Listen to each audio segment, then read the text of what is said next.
Welcome to Trial Lawyer Review, a podcast for and about trial lawyers. We will tell the stories about trial lawyers who go to battle every day in courtrooms throughout the United States for injury victims. This is about their stories and their practices.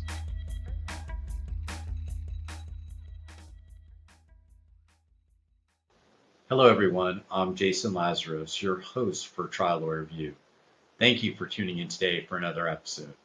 Trial Lawyer Review is brought to you by Synergy Settlement Services. In full disclosure, I'm not a professional podcaster.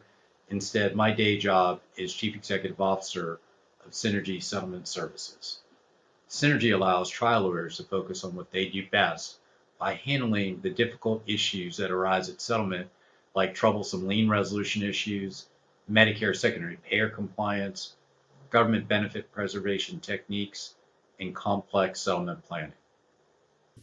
Welcome to Trial Lawyer Review, the podcast where we bring you insights and inspiration from some of the brightest minds in the personal injury legal world. And I'm really excited about today's episode. We're thrilled to have Michael Mogill as our guest. He's the founder and CEO of CRISP. I got your pronounced your last name right, Michael? Mogill. CRISP is the nation's #1 law firm growth company, and Michael's the author of The Game-Changing Attorney and a podcast of the same name. And let me read you a little bit about Michael. He started his company in 2012, which is $500 to his name, and has since grown the company into a 70-employee powerhouse that's helped thousands of law firms differentiate themselves from competitors and earn millions in new revenue. He's a sought-after speaker and has been featured in Forbes, The Wall Street Journal, and more. In this episode, we'll discuss his incredible journey from his humble beginnings to his big risks and even bigger rewards. We're going to talk about his unconventional approach to marketing, including giving away a Tesla as a referral prize and hosting his own conference, and focus on key strategies he's found to be most effective in helping law firms grow and succeed. So whether you're a solo practitioner or part of a larger personal injury law firm, this episode is definitely for you. So let's dive into the world of marketing and growth in the legal space with Michael on Trial Lawyer Review. Michael, welcome to Trial Lawyer Review. Very happy to have you join me as a guest today and appreciate you taking the time out. Yeah, thank you for having me. So I'm interested because being an entrepreneur and the journey being an interesting one, your start and how you took what was a very, humble beginnings, as I said in the introduction, and turned it into a dynamic growing company in CRISP. Can you talk a little bit about that? Yeah. So I'll give you the shortest version, right? So just to avoid making this like a 6-hour podcast, but I'm basically, you kind of like the immigrant story. So my family and I, we immigrated to America back in the 1990s. We came over here. My parents, we were refugees essentially. And when my parents came here, ironically, they also had $500 to their name. It was my brother and I, my grandparents, my mom and my dad. And my dad was an engineer. My mom was a nurse, but their degrees didn't transfer. So they had to start over. So I kind of grew up in somewhat of an entrepreneurial household because my dad would go on to start an auto shop. He was, became an auto mechanic. And at the same time, I think I think I had a great childhood. I grew up with great parents. I was originally, when you're the son of Jewish immigrants, the career path options are basically doctor or lawyer, right? So entrepreneur was not, it wasn't what it is today. Let's put it that way. This is pre-Shark Tank. This is not popularized or glamorized or anything like that by any means. So I went to college. I was a biology major. I took the MCAT. I got into medical school, but ultimately I think I made a very important decision. Looking back in hindsight, this is probably one of the best decisions I made, which was to put in for a deferral, which essentially meant that I would take a year before going to medical school to just kind of explore other things and other paths and potentially even other careers, because I'd spent a lot of, probably well over 100 hours, probably several hundred hours shadowing doctors and surgeons and physicians and so on. And I just being entrepreneurial myself, I just did not feel that would be the right path for me, but I didn't know what would be the right path. And this was back in 2008, market tanks. I go from honors graduate to now working at a dive bar. So it was a place called Taco Mac, which is similar to a Buffalo Wild Wings. And then from there, I was able to kind of move on to my next career, which was working at the CDC, the Centers for Disease Control, where I was effectively washing lab equipment. So from washing dishes to washing lab equipment. And while I was at the CDC, I bought a camera, like a photography camera, because I figured this would be a good lifetime like skill or hobby to learn just how to take good pictures. So I'd be out there taking pictures of like plants and trees and landscapes and things like that. And for me, growing up, like my hobbies would always become more than hobbies. So I just would become obsessed. And my first obsession when I got this camera was I wanted to be a really great photographer. And then from there, sprouted a photography business. And and then from the photography business sprouted a video company. And then that video company, which at the time was focusing primarily in the nightlife and the hospitality space, would later expand into the corporate space. This is what led to starting Crisp. And we'd worked with larger brands like Coca-Cola and Verizon and Red Bull, and we produced their videos for them. And then kind of several years in, so I started the company in 2012. It was quite the journey to get to our first client. So when I started the company, I had $500 to my name. It was just failure after failure after failure. Back in 2012, online video is not what it is today. This is before, you just see video everywhere. But back then, video was primarily used more in traditional mediums. So large agencies like Ogilvy and so on would be producing TV commercials, but you wouldn't really see small businesses. Even YouTube wasn't what it is today. So every time I'd meet with someone, I'd talk about, this online video and the importance of video, and people just really weren't sure. And it took me 22 consecutive meetings. I got 21 consecutive no's, but on the 22nd, when I was down, to that last $500, and it was actually a little bit less because there's kind of a story behind getting that 22nd client, but that's where we got the first one. It was an agricultural client. So I spent several months filming like peanuts and crops and things like that on various farms across America. And a few years into this business, we had a lawyer. She came to us. She had great attorney, but no online presence. She did not really have the resources to compete against traditional advertisers on like TV and radio and billboards. We produced several videos for her, distributed them online. Her business exploded. We did this for another law firm and another law firm. And then I didn't know anything about the legal industry at the time, but as I started to learn more and more, I started to see that here's a highly competitive, extremely saturated, very much commoditized market, especially in the eyes of consumers. And what were we doing? Well, we were creating videos that were telling the stories of our lawyers and building connections and authenticity and trust to decommoditize them and help them stand out. So we were really giving them a fighting chance where they couldn't really, invest in traditional mediums like TV, radio, and billboard, but the barrier to entry on social media, on platforms like Facebook and YouTube and LinkedIn and Instagram and so on, was the barrier to entry was essentially there was no barrier to entry. Anyone could create a Facebook page or a business page and post video content. So we've essentially went from creating videos to then placing the content and helping our clients build their brands. And then several years ago, we also expanded that out into actually coaching our firms, because we realized that if you can stand out and differentiate, you can get the phone to ring. But then ultimately, if you don't know how to answer the phones, if the leadership team isn't there, if there's no foundation in the law firm, if there's no systems, if there's no processes, the absolute worst thing you can do is pour on more marketing. So that's where we got into the coaching space, and we've grown ever since. Man, there's a lot to unpack there, and some great little things in there that I want to ask you about. But one, I identify with your story because my parents moved here to Central Florida with basically nothing and started a business, and neither of them went to college. So like that for me was what sparked my curiosity and desire about becoming an entrepreneur. So I definitely identify with that. I'm curious because the last little thing you talked about is something that to me is missing in the education of lawyers, which is, we go to law school and we learn about how to be a lawyer, but oftentimes we wind up running a business because the law firm, if you're a lawyer, is a business. I've started my own company in addition to having a law firm, but you don't get any training. And the idea of how to operate a law firm optimally and efficiently, that's just a brilliant area to help law firms improve upon that, particularly I think in this niche space that we work in. So I'm curious about what you've seen and how have you been able to help law firms improve in that respect? Yeah, I mean, I think you nailed it. Without a doubt. I mean, law school is designed to to hopefully teach lawyers to practice law. I mean, we'll see how effective that is today, but that's ultimately the goal of it. But it has really nothing to do with how to run a successful law firm and how to be a great leader and how to be an effective marketer and ultimately how to run a great team.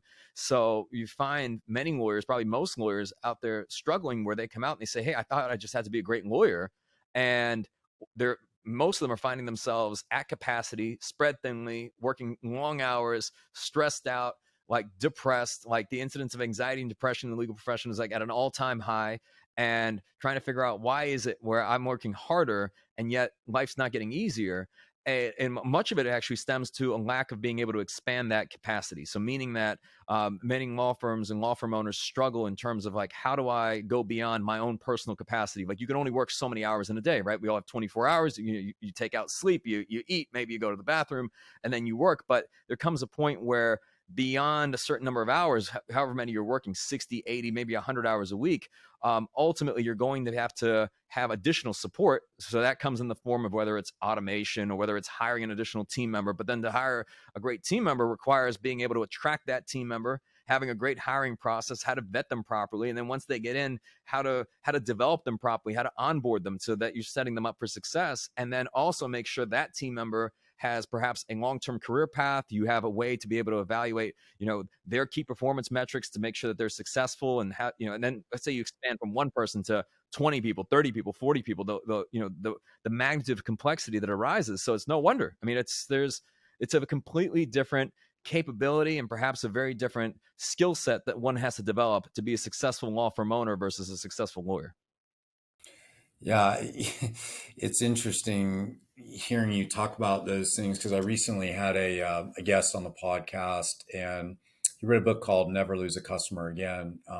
And we really talked about the ideas of how can a law firm make sure that their customer experience is, so out there, incredible, that these clients become raving fans and recommend others. Because I mean, as you know, a lot of lawyers survive on referrals from other clients and depend on that, positive ratings, on the internet and whatnot. I'm curious, given what you just talked about, how do you help law firms with that? And two, his next book was how never lose an employee again, focusing on the experience that your employees have, which both of those called out to me, because I'm very passionate about what we deliver to our clients and how we deliver ultimately to our internal family, or the people that are part of our team too. But I'm curious,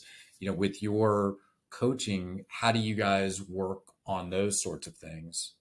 Yeah. So it starts with, first and foremost, I think, getting clear on what your vision is as a firm owner, and really what you want. Because if you don't have a target in place, or if you're looking ahead, let's say 3 years from now or 5 years from now, how do you want to be spending your time, and what does the law firm look like, and what types of cases are you working on, and ultimately what does your life look like? Because if you don't have targets or goals, then you really, it's very difficult to make decisions, because you don't know if one decision's leading you closer to or further away from wherever you want to go. And if you don't have a destination you want to achieve, then every decision is much more difficult to evaluate, right? But you can know, okay, if you do have a clear vision, now you can know when you're making a decision, hey, I'm going to hire this person, I'm going to invest in the firm, I'm going to invest in our infrastructure. That's something that can move you closer to your vision.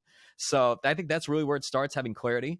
Then it's really an assessment of where are your skills and capabilities, like what are your strengths. So for example, I know a lot of law firms, every lawyer, I think at this point, knows that they need to have some sort of standard operating procedures or systems and processes within their firm of how the work gets done, to get it done in a repeatable way.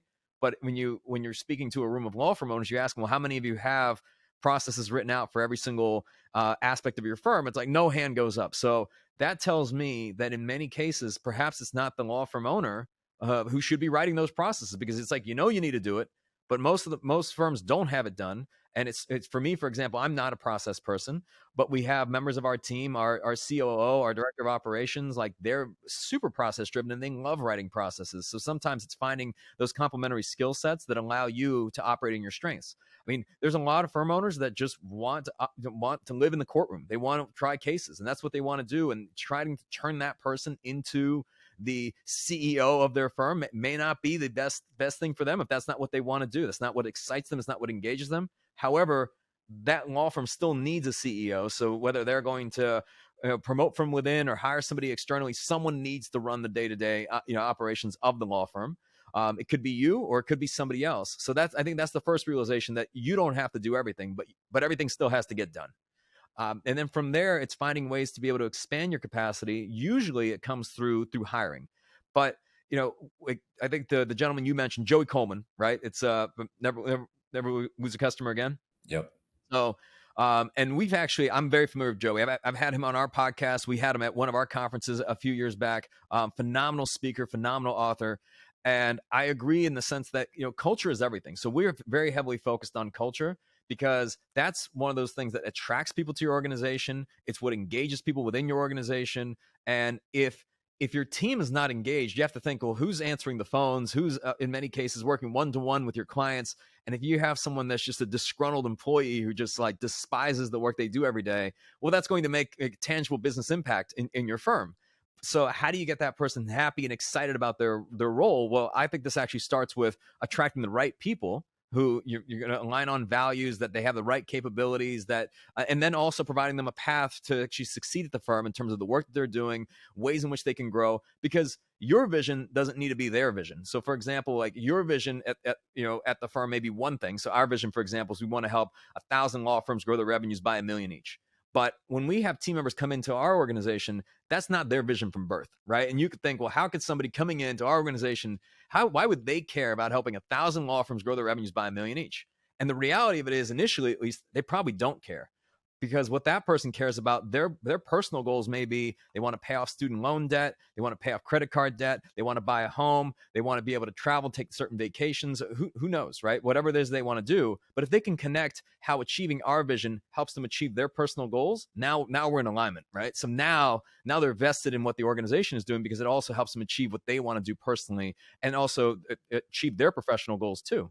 So I think it's being able to connect all those things, but it really starts with you, the firm owner, being very clear on what it is that you want, having a clear assessment of what are your skills and capabilities, and then hiring for those, complementary skill sets to be able to fill those gaps, be able to expand to where you have additional support so that you can actually grow the firm. Because, if you're limited by the same number of hours each day, you have to find ways to be able to buy back your time. And I know a lot of people talk about working on, not in the business, but to be able to work on the business, you got to get out of the details. And the way to get out of the grind is to put more people between you and the grind.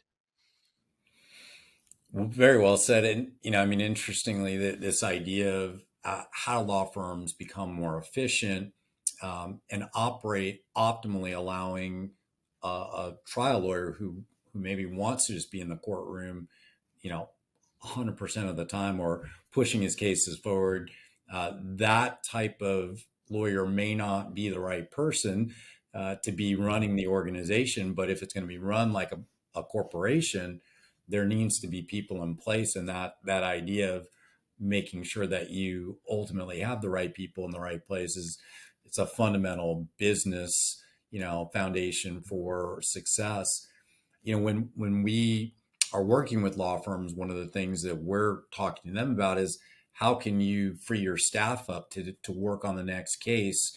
How do you make sure that you are not getting bogged down in the details of things that are happening with settlements, where you really can, take your time and spend it working with clients to get the next great result, either going to trial or resolving it pre-litigation, or whatever stage that case might be in.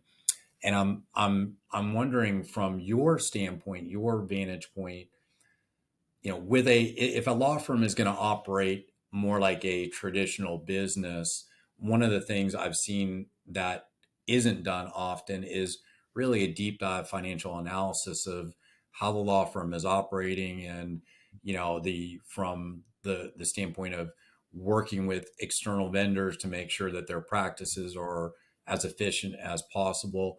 Are there things that you guys focus on with law firms to try and make sure that they have line of sight to those kinds of things and have metrics in place to look at all of those things?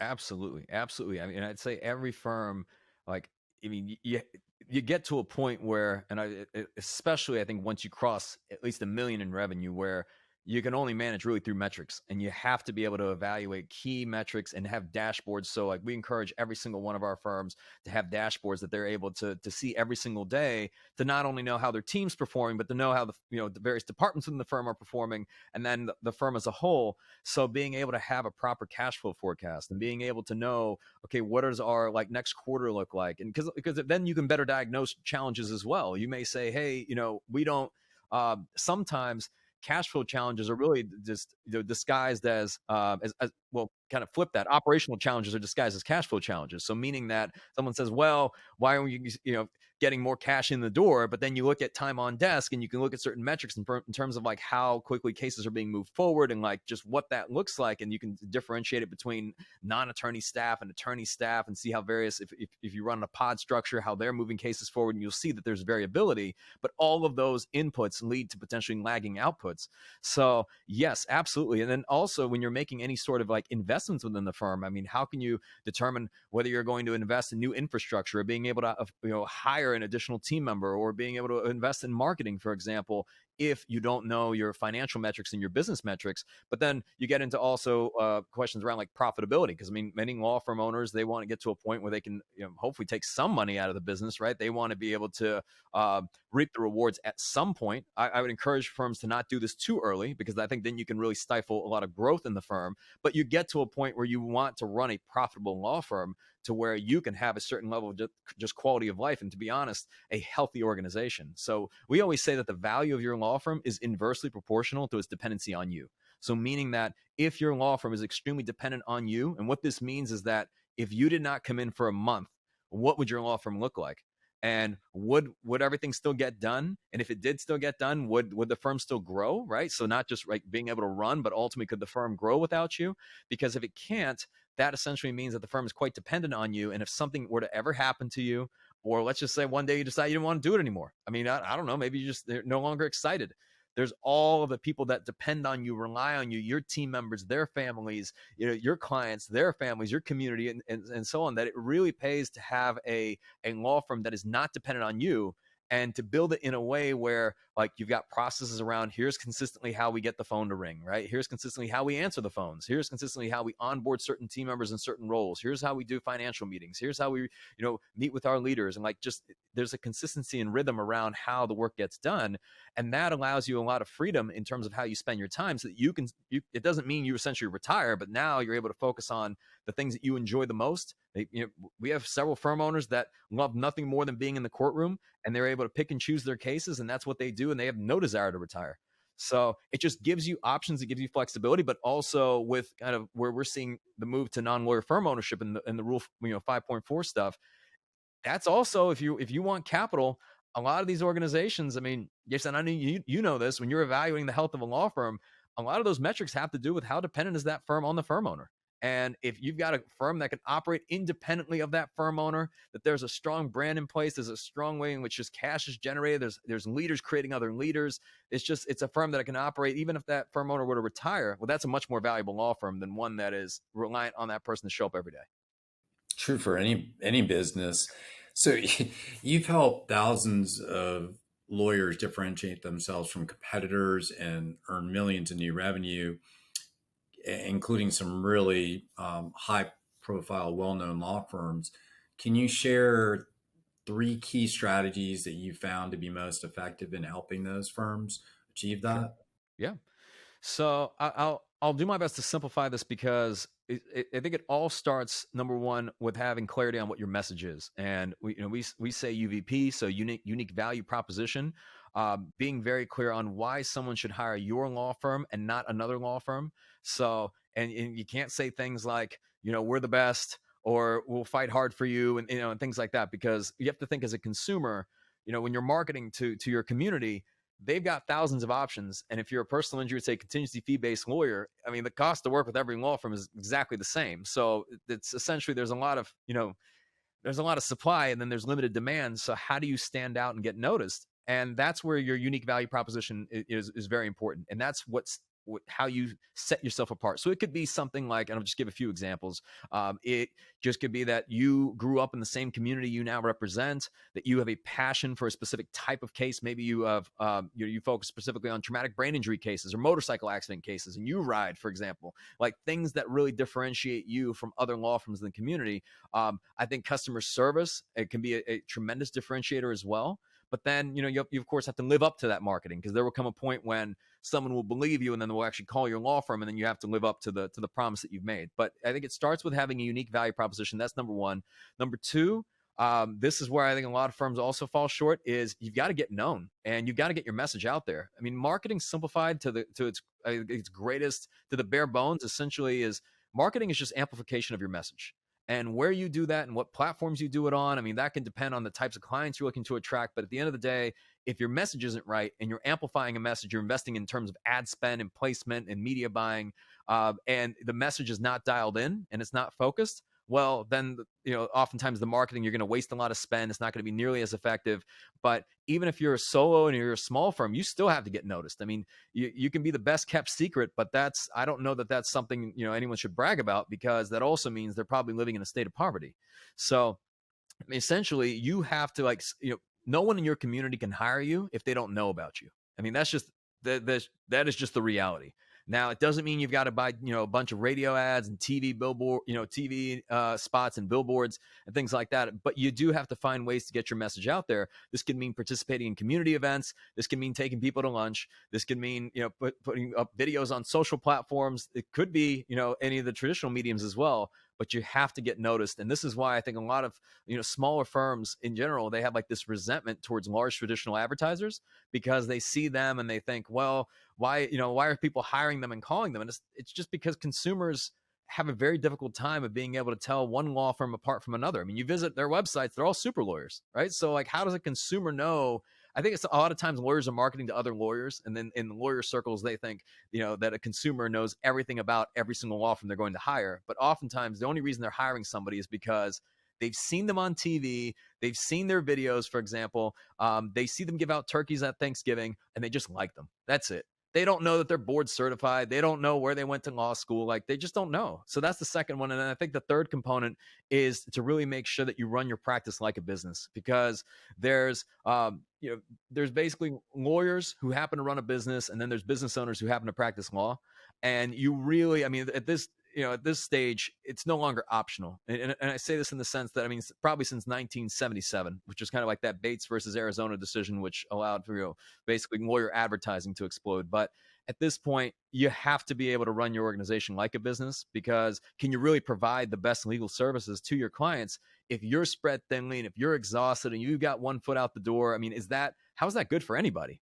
I think to provide clients with great legal representation, you want to be well-resourced. You want to have a great team that brings a ton of energy, that provides amazing customer service. I mean, that everybody wins then, right? I mean, your clients win, your community wins, your team members win, and ultimately you win as a result of that. So those are the three components.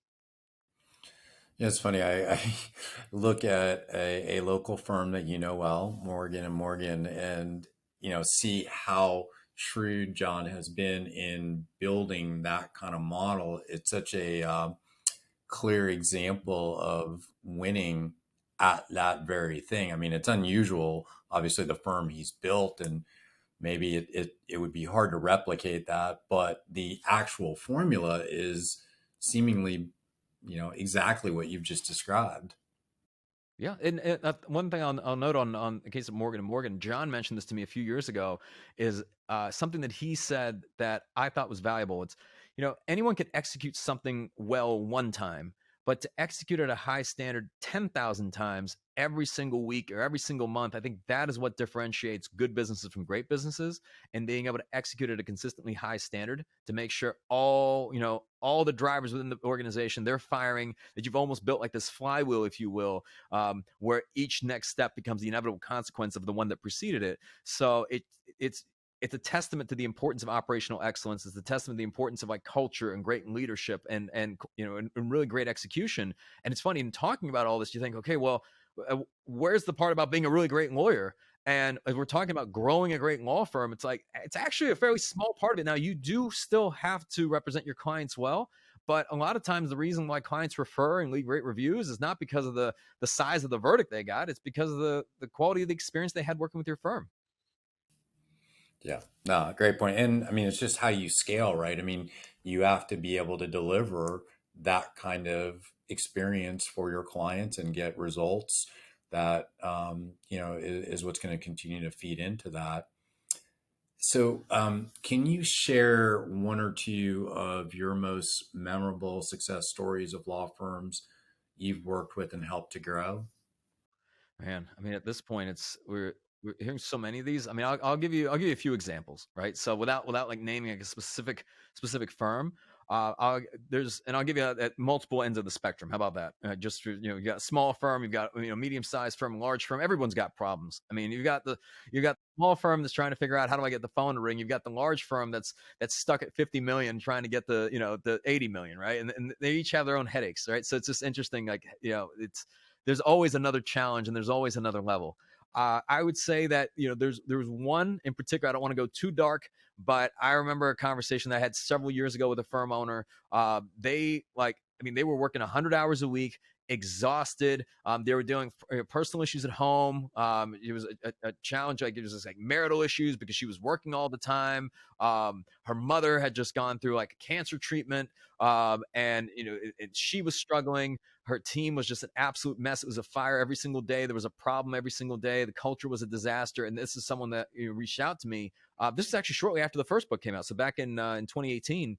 And she essentially said that like she'd look out her building ledge every single day and said, I don't know if I want to do this anymore. And I said, whoa, and this was before we got into the coaching space. I actually say this is probably one of the impetuses of moving in that direction. And she was working 100 hours a week. If you told her, hey, I think you need more marketing or more leads or whatever it is, I mean, I think that would have only made things worse. I mean, she was already busy as is, so she didn't need more things to do. She just needed better ways to get things done. And and through working with her, this is a process probably 9-12 months. She was able to not only start freeing up a lot of her time and gain a lot of like support, like her culture transformed as well. And there's always a situation when you're undergoing like some sort of organizational change or some change in the culture. I have yet to see an example where you see a culture that's a disaster, and then and that doesn't lead back to the firm owner, right? Like somehow, right? Because it's like you kind of you get what you allow, you get the standard at which you allow, and then also if you're failing to have difficult conversations with team members, it's like they're only going to perform to the standard at which you accept. Right. And then sometimes that means you got to part ways with certain individuals to make room for other individuals. So through that transformation, this is someone that transformed her culture, was able to free up a lot of our time, expanded her capacity. And at the time which we met, I think her firm was under $1 million, it was around like 400,000. That firm has now grown to, I think, about 8 million as of like 2022 numbers. So it's we'll see what the 2023 numbers are as well. And then the interesting thing about it is like all the things that she was experiencing, it was the personal ones that were the most challenging because she was struggling because she wasn't at home, right? And she wasn't at home for her kids and she wasn't at home for her spouse. And, and that was creating a lot of tension. So as she was freeing up time and ultimately creating a better, organizational structure with operational structure, all of these different things, now she's working probably like 30-40 hours a week. And that changes everything now because she can be with her kids. She can go to, if they've got any kind of sporting event, she can be there. She can go on date nights with her husband. So that's a complete transformation. We also at work with a firm owner that was stuck at probably the $50 million revenue mark for a very long time. Super well known market leader, traditional advertiser, and we had to kind of we kind of see the writing on the wall, and he would see that we're investing more and more and more in our marketing, but we're starting to see the value of these cases go down because it was a volume-based firm. We're starting to see just the number of calls go down, but we're having to really spend more to make less. And we fear that if we just push in entirely on the traditional advertising, that's not where the future is. So it was really two things that we did. One was we had to rebrand the firm from being a more volume-based firm to being a trial-based firm. So they brought on an entire litigation team focusing on maximizing the value of cases, taking cases to trial. So that was like a big structural change, and also a big positioning change. And then also we shifted a lot of the ad spend and focus to now on social media and to digital in particular. So a lot of that ad spend was reallocated in the media buys from traditional to digital, and that firm is now scaled to, I think they exceeded 100 million this past year. But it's because the average value of their cases grew so dramatically. Because if you're operating off of high volume soft tissue auto accident cases, that's one thing, versus your average case value going up because now you're taking on catastrophic cases, you're taking those to trial, and now you're bringing in 7 and 8 figure cases, and you don't have to refer them out. Right. So that completely changed the model of the firm. So that's two. And then we've had instances where, firm owners, like, they'll go on vacation or something, and they'll take their kids to, to Disney World, and they're stressed out the whole time because they're away from their firm, and they're thinking, man, I've got to check my phone, I've got to bring my laptop with me, I've got to, just, they're on vacation, but they're really mentally not. So they're just, and they also, like, every time they walk through the gift shop, they're like, man, what's this going to cost? Like, that's too early to take a trip, versus being able to enable someone to be able to go take, a month off, 2 months off, and be with their family and not have to worry about what's going on at their law firm because they've got a great team that's running it. So I think it's examples like that again and again and again and again that just continue to happen. But the credit really belongs to the doers, right? That they're the ones that are executing. I don't know. I mean, I think there's now online, like, there are a lot of things have been popularized through, like, you can take this course and it's like these 3 steps and all this stuff. But the reality of it is this is hard work. I mean, you've got to be able to, but here's the thing. I think the reality of it is you're already working hard. It's just, apply that same energy and effort in ways that are much more productive. And a lot of times it requires a different approach. So I find that sometimes, it can be beneficial to learn from other lawyers and other law firms, but sometimes it's actually beneficial to look outside of the industry too. Because I'll give you an example. I don't know that lawyers and law firms should be learning about customer service and client experience and culture from other law firms, because I don't know that law firms are known for those things. When we approach customer service and client experience, we bring in the Ritz-Carlton. I think they do, a phenomenal job. Or we look at Disney. And I think those are organizations that are really kind of setting the standard for what it means to provide, great service and a great client experience, that perhaps the lessons should be, applied from other industries and brought into the legal space. Yeah, that point, just the way law firms have traditionally operated, and how people experience that. I think Joey made the point when I was talking to him about, well, that's usually like, that's the last place you want to go, right? It's sort of like, you don't want to go to the dentist, you don't want to go to the lawyer's office. But compounded with that, law firms have traditionally not operated in this framework that you've outlined, which is part of the learning curve for people in this industry, is start adopting that and best practices from outside to make the business run the right way and have people experience it the way. Because particularly with personal injury, and having been through this myself, and been through the whole process with a personal injury law firm, and it happened to be a friend who represented me, that experience probably for me was much different because it was a friend who was texting me, I mean, but there is a bit of, because a personal injury is very personal. I know just from what I went through, how much it changes your life and everything that's going on as part of that whole process. It's overwhelming, even for me, who had been, had done insurance defense work as a lawyer, had been in the settlement services world for 20 years when it happened. I still struggled with the whole thing, even just trying to get my insurance to cover dental reconstruction work from the dental injuries I suffered. It's so, how do law firms ultimately deliver what a client needs? And what you're doing, I think, is just incredible from the standpoint of focusing lawyers on thinking in these different ways.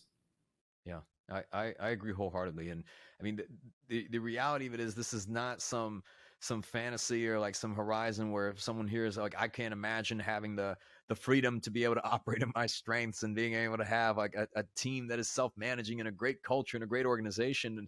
And some people sometimes, like, they'll say, I don't want to build a big law firm. That just sounds like a lot of people to manage, and it sounds like, it just sounds like a lot of headaches. But I can promise you, I mean, so number one, the type of law firm you want to build is completely up to you. I think that is a personal decision.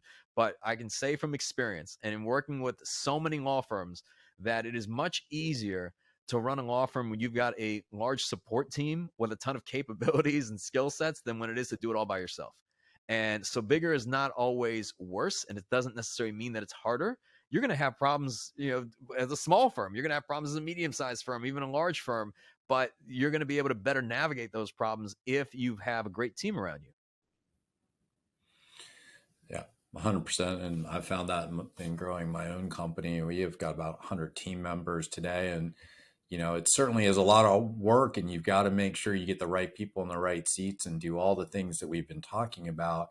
But once you do that, the freedom it gives you as an owner is immense. And that allows you to spend your time focusing on what your highest and best use is within an organization. So, for many lawyers, I think understanding that and realizing it, how to leverage that, is incredible opportunity that you guys are focusing trial lawyers on. So I think that that's really great.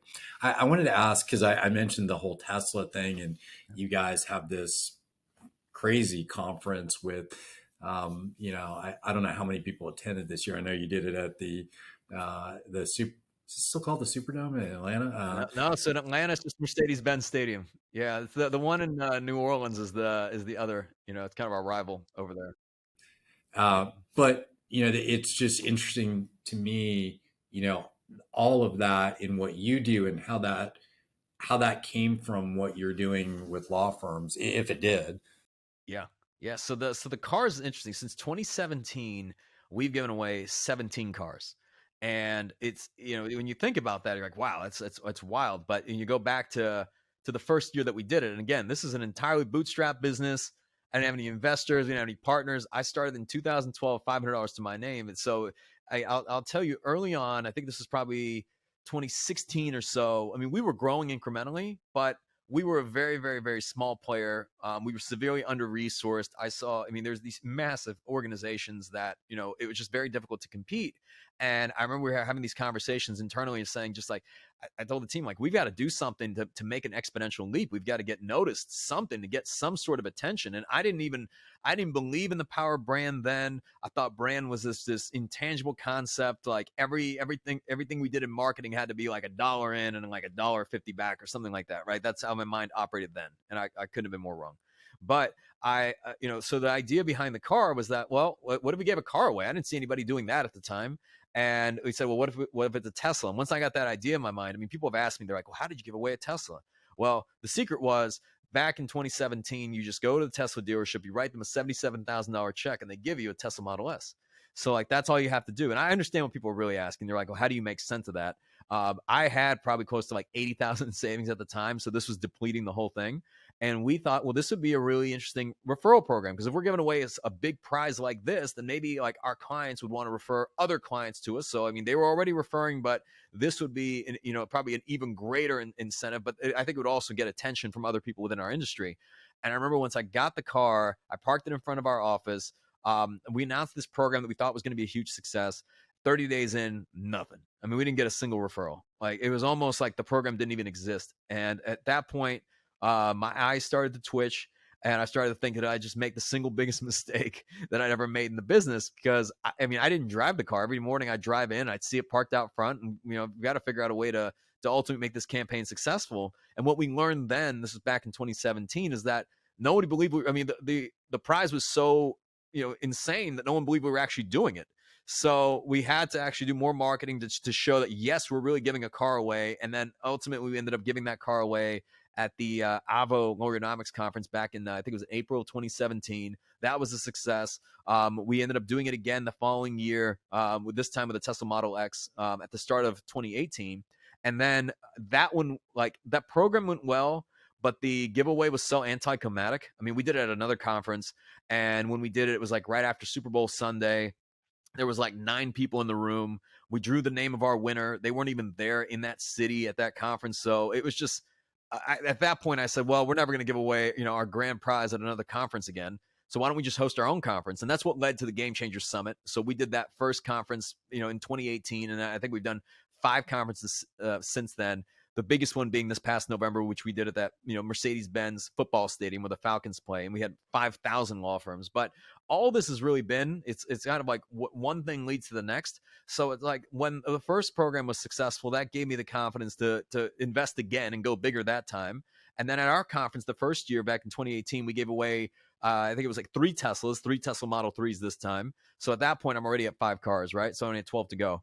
But it's each time was just around, it's similar to like the principles that, you market when you're building a brand. It's like, we're trying to build community. To be able to build community and to be able to grow our brand, I've got to get attention. I've got to get people to know who we are. They've got to hear about Chris. But maybe the only thing they hear is that we gave a car away. They don't even know what we do. But that's going to get them intrigued, and it's going to get someone's attention. And I'm one step closer, right, to kind of getting them into our ecosystem. So that's really how it grew from one to the next. So we'll wrap up here in a minute.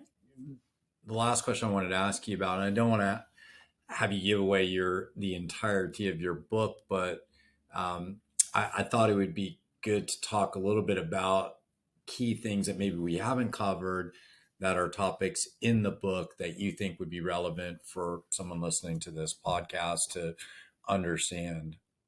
Yeah. So if you're talking about the game-changing attorney, so that's the first book. I'm actually putting the finishing touches on the second book. That'll be out later this year. The first book being a marketing book. The second book, thank you, is more of a law firm leadership book. So very, very different topics. But on the first book, the game-changing attorney, I think the big thing that I remember looking back, because I've reread it several times, and sometimes I'll read it and I'm like, man, what was I thinking? And then sometimes I'll read it and I'll say, I tried to be very platform agnostic because I knew that from the time of writing that book, the platforms would change. Like the different social media platforms would change. So I didn't want to go into the specific steps of like, here's how you do this on a platform that could eventually, no longer be in existence. But all the principles, it's funny, I read the book again probably a couple months ago. Everything still holds up. All the focus on brand is still so important.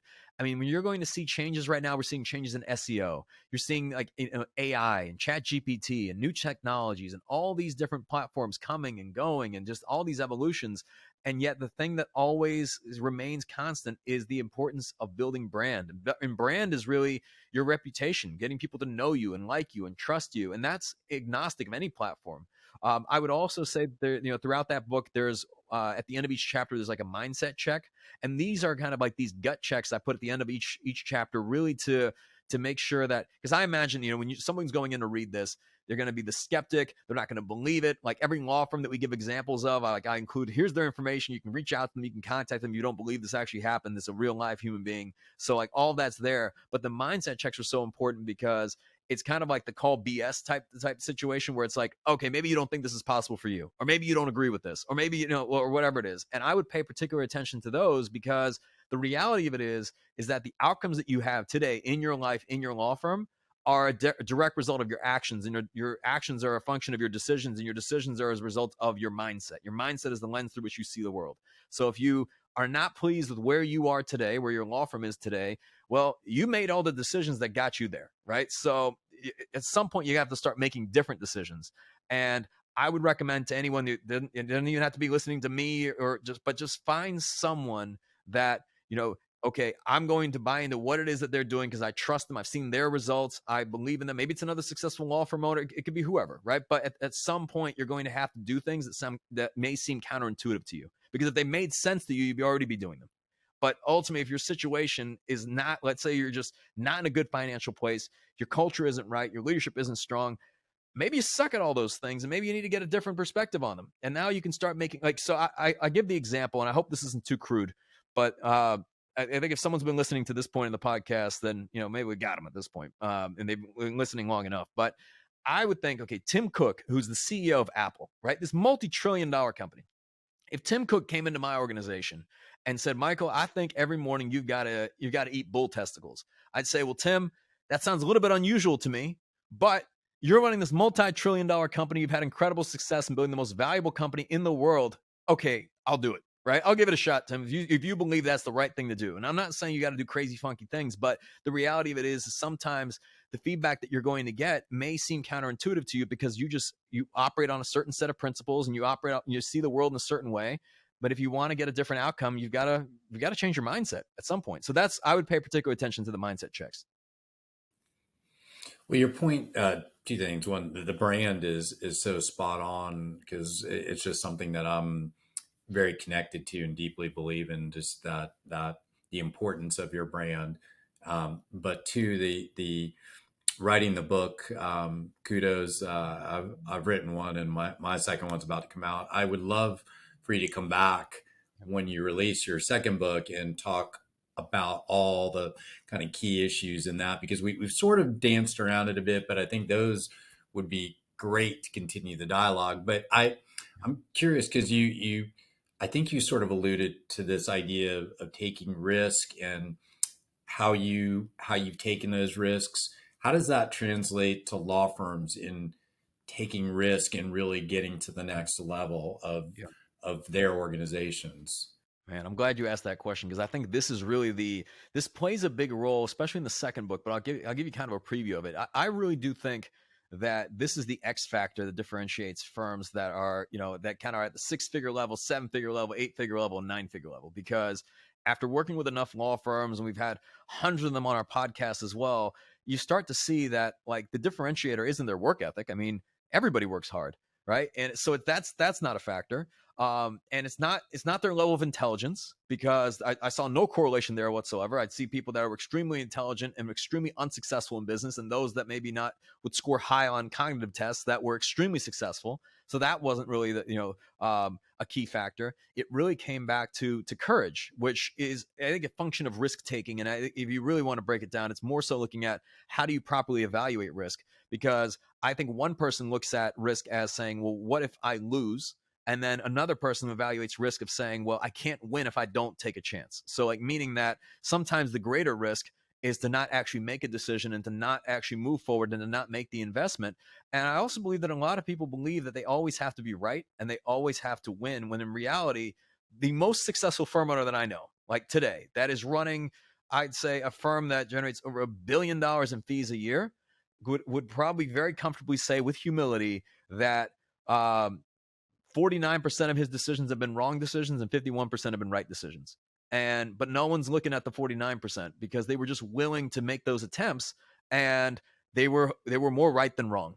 So it's not about being perfect and making every decision right. Like, not every person you're going to hire is going to be the perfect hire, right? There's going to be people that you hire that may go through a great hiring process, may increase your odds of success, but you get them in, and then something happens in their life, some life change happens, it doesn't work out. You have to find another person for that role, for example. So that happens all the time. But I think I meet some people that they take a punch and then they stay down. And then there's others that like will take a punch and then they keep going and, into the championship rounds. Like they keep pushing forward. So maybe that's grit, but I ultimately believe that it's courage, and it's the willingness to write the check, to invest in your firm, to invest in yourself, because you can't win if you don't play. And what's the saying? It's like, if you're not at the table, you're on the menu.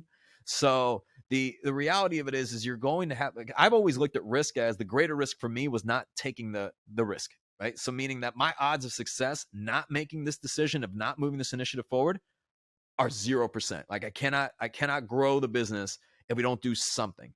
And then if I do it, my odds of success aren't 100%, but they're better than 0.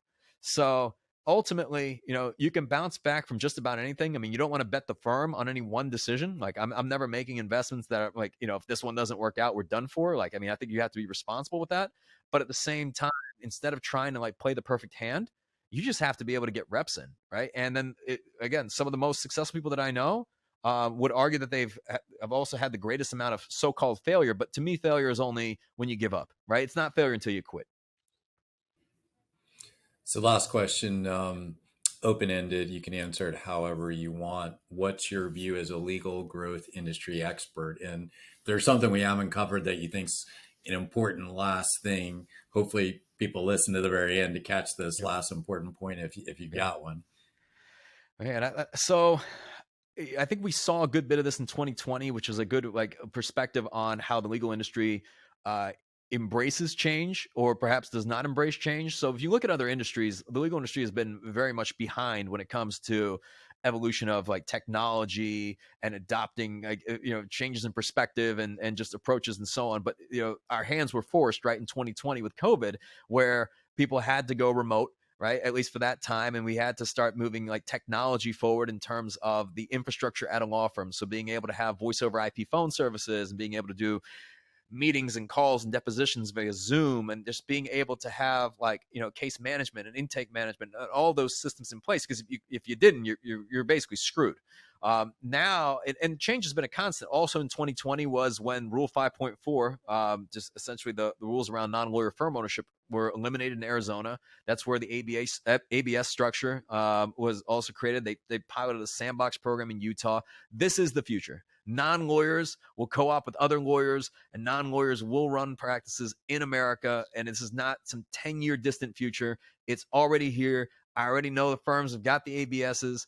You can look to other industries like the medical and dental industry for what happens when you see kind of the private equity and venture capital moving in, and how it's, in dental, for example, you've got Aspen Dental, just what that looks like and how it happens. And there's going to be firms are going to respond, I think, in a number of ways. One firm's going to look at it and say, the sky's falling, or I'm too old for this shit. And it's just going to be too, maybe they're going to think this is crazy. Another one's going to say, hey, not in my lifetime. It's going to be, too far off in the distant future. I don't think it's going to happen anytime soon. But I think the one that truly, embraces this and says, hey, this is the future. Non-lawyers are going to be running law firms in America. But what are the opportunities that this creates? And it creates a lot of great opportunities around being able to attract capital, being able to attract great talent, and ultimately being able to build and scale your law firm, or even one day sell your law firm. Because right now, if a lawyer wanted to sell their law firm, their options are really to sell it to another law firm. And if you're running a decent sized firm, your options are pretty limited of who you can sell to because of who the buyers are. So even the value that you can gain from your law firm is capped. So you would pray for non-lawyer firm ownership because your multiples would be higher and you could gain a greater exit, or you could even attract capital in a much better way. So I think there's a lot of exciting opportunities coming down the line, but it always comes back to how people approach change. And one person's going to be terrified and kind of dig their head in the sand. Another one's going to look at it and say, well, what are the opportunities this creates, and how do we pivot our law firm and adapt to this new reality? It's interesting. I saw a lawyer quoted recently saying that in 5 years, if you can't run your law practice from your iPhone, that you're going to be behind the times significantly. And it's interesting, just the how slow technology and change has been embraced in the legal profession. But it seems like, I agree with everything you outlined, that that pace is going to accelerate in something that no one's ever seen, and I think it's going to come much more swiftly than anyone really anticipates. Yeah, I agree. And I think the quote you mentioned, 5 years from now, run your iPhone. I would say today, if you cannot run your law firm from your iPhone, I would argue you're behind the times. I mean, it's all there, right? And 5 years is a long time when you think about it. That is a distant future. I mean, if you look back, I know it seems like COVID was a decade ago, but that's just a couple years ago, right? And the world was quite different. And now today, and in 2023, who knows? 5 years from now, a lot of change is going to happen. So, but I also think if you can embrace that, that's also where the biggest shifts in the marketplace happen. So if you're a small firm, you are better off actually in these times of change, because it gives you the most opportunity to grow. Yeah, absolutely. So if anyone is listening today and wants to get in touch with you, what's the best way to reach you? Yeah, so we've got a podcast. It's called The Game Changing Attorney. So I put out a podcast every week. I've also, you can go to our website, crisp.co, or I've got a website. It's just Michael Mogill, Mogill.com. Well, I really appreciate you joining me today. Great content. I'm really anxious to have other trial lawyers tune in and hear those nuggets of wisdom that you've given today. And thank everybody for listening today, and we'll see you on the next episode. All right. Thank you for having me. Thanks for tuning in to Trial Lawyer Review. You can find more at triallawyerreview.com and look for more episodes and more content coming in the future.